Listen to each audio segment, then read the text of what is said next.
must have the wrong room, and I was hoping to join the End Hunger Today Club. Sorry.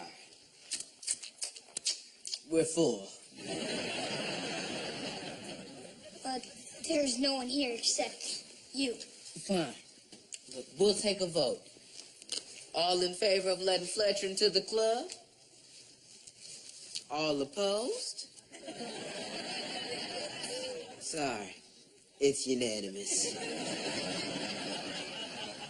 Are you even trying to end hunger?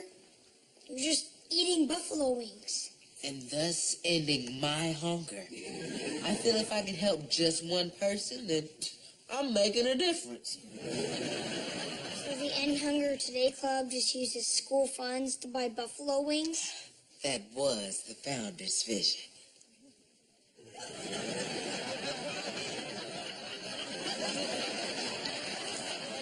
Well, I don't think Principal Skidmore would approve of this. What's your point, Aunt? Let me in your club, or I tell her about your little scam. Everyone, let's welcome our new member, Fletcher.